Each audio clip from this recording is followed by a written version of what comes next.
Okay, so my topic that I'm going to be talking about is the influence of technology in human trafficking.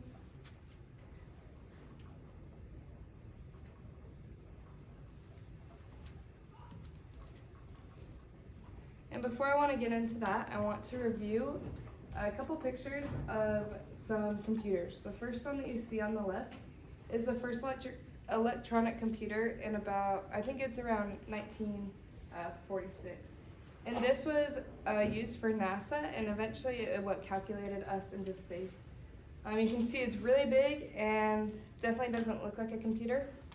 And then in 2022, Apple just released their new Mac, their desktop computer, and you can see the design has changed a lot. The MacBook looks like it's about less than a half-inch in width, and obviously you can see the design has changed a lot. But what exactly has it done to society? So now I have a question. Who here this morning, by raise of hands, has used or has gone on one of these social media platforms? Perfect. A couple examples, for me at least. This morning, before I started getting ready for school, I got on Instagram and I looked at like the DMs, because recently I've been staying in contact with a friend I met across the world in Thailand, and they're on different time zones. So while I'm sleeping, they're awake, and while I'm awake, they're sleeping. So I was able to respond back to them, and that's how we're able to stay in touch with my friends on other sides of the world.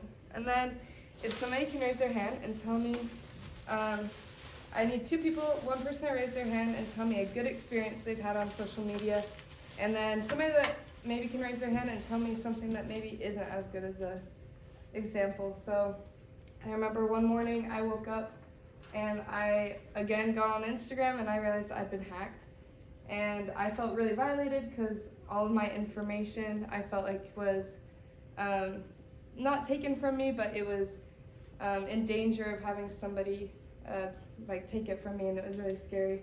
So if anyone has any examples of maybe a good or a bad experience that they've had. Mallory? A bad experience.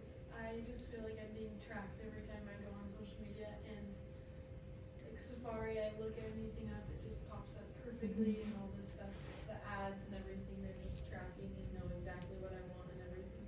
Perfect. So here. A lot of people have that experience where they feel like they're maybe not as private as they want to be on social media, and maybe other people can see what they're doing. Does anyone have like a good experience of social media? I see. There's stuff for like if you have, for example, a missionary like in your family, staying connected through like Facebook with them and being able to call them from literally like across the world is really nice. Perfect. That's a great example. Oh, there you go. So yeah, these are both like perfect examples of what the internet can do and some other like good things it can do for people. And so now we're gonna watch a video that kind of gets me more into my topic. Hopefully it works. Victims say traffickers use social media as a place to prey on unsuspecting victims. I've seen several young ladies who were beginning to get caught or were fully caught in this from really well-established, healthy families from right here over the mountain. Malia Stevens is part of a group pushing a resolution in the U.S. House to require apps be regulated and rated like movies. Right now, ratings for apps are assigned by the app creators, meaning those potentially dangerous for young adults could be labeled as age appropriate, including one found on most teens' smartphones. You do have to be 12 years old to use the app. When it comes to children, we find that Instagram is the main access point for traffickers to groom young underage minors for trafficking. It's not just Instagram. Traffickers use messaging on Facebook and YouTube too. Several of the experts I talked to agree that if your child has an online presence of any kind, they've likely been seen by a child predator at least once. They say it's important to guard their online activity. This is something that requires everybody to work together collaboratively in order to effectively address the issue. Okay, so that video, the first time I watched it, it was kind of like, oh my gosh, that's a little scary. So it definitely kind of hits, at least like when I showed my parents, it hit kind of a soft spot, because I grew up with my dad as a law enforcement officer, and he worked a lot with the child trafficking, like the community, and he was able to get kind of on the inside and realize what actually happens on the internet. And my mom, as a federal defender for the federal government, she sees and she deals with many of these cases of exploited children on the internet. Oh, don't play again. So first, we're going to talk about the positive, what the influence of the internet can have on human trafficking.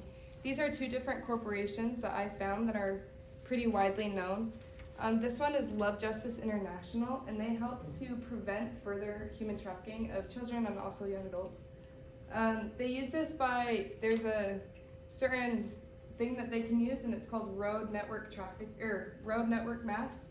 And they can actually see hotspots of human trafficking, and they can set up like little stations, and there's questionnaires for people maybe crossing over borders or state lines, but they can ask a certain number of questions, and if they show any red flags of being trafficked, they can get them out of that situation and prevent further. And just a statistic, Love Justice International has flagged and prevented further trafficking of 30,578 potential victims in 28 different countries, which is pretty cool. And then this company right here, the National Center for Missing and Exploited Children, they work as a relief fund for parents and families who may have had exploited children, and they help to bring those missing children back to their family. They also offer a tip line that you, at any time if you feel like you're being exploited, you can go and get help with that online, and it's totally accessible for anybody who has a computer or a phone. And they received 21.7 million reports of suspected child sexual exploitation in 2020, which is a huge number, by the way. And now the negative, and first I'm going to kind of overview a story of a girl named Brianna Vigor. She was in middle school a couple years ago, and she lived in Alabama where she was exploited online for 3 years. She was really young, and she was going through her Instagram follow requests, and she was just going down the line and hitting accept to anybody that she thought wanted to follow her. And one of those people actually turned out to be a human trafficker. He gained intel on her for a few months off of her social media, and then used all of that information to like threaten her into doing things for him. And this quote, it's really scary, and it like actually makes my stomach drop, but it says, "I didn't know what to do in that circumstance. They started threatening me. If you don't do this, we're going to kill your sister. We know where you live. You live in Sums, Alabama, and we know who your mom is. We know where she works, your dad," and they were name dropping everything. So yeah, it's scary, and it can happen from anywhere, especially where you feel most safe, even from your bedroom. This is a graph showing the same tip line from the last slide of the National Center for Missing and Exploited Children. In 2020, the reports were at 21 million reports of potential child exploitation, and only a year later was a 35% increase of 29 million reports, which makes me imagine what this year and next year, even 5 years down the line, will show. So after looking at the positives and the negatives, I think that before I started my research, I was a little unaware of the dangers on the internet. Obviously, growing up, we all were in those classes in elementary school where we had to learn about internet safety. But after watching all these eye-opening videos and stories and the testimonials, I realized that now the internet negatively influences human trafficking by providing the hundreds and thousands of platforms online for the predators to attack young, unsuspecting users. And these pictures I really liked because it really shows that both of these could be younger. You never know like how old that person could be shown as, but obviously it shows a young boy. It can happen to anyone, any age, any gender. It just shows that you might not know all the time who's behind a screen. And as far as the internet, it can do a lot of good things for human trafficking. It creates a lot of different opportunities to get help, but it also provides a huge cyberspace for online predators to lure young people into a trap. And due to the utilization of the internet and the deep cyberspace, there's no solution to completely erase human trafficking, but there are a lot of ways that you can protect yourself. First, if you ever see that little lock sign on a website, usually you think that it's safe, but there are ways that people can get into those websites, and just be cautious whenever you're on a website when clicking other links that can lead to other networks, because there could be people waiting for you to click it. Another one that is huge is follow the Don't Know, Don't Click initiative. Revere who follows you on social media, and if you don't know them and you can't declare a personal friendship or relationship to them, you should remove them because they could be trying to steal your information, just like Brianna. If you encounter anything suspicious, you can always reach out to the resources. There's tons, and they're free, no cost, and they're usually available to everyone. The biggest thing you can do with this is gain control before it turns into a big problem, and that's about it. We're excited, and then if anyone has any questions.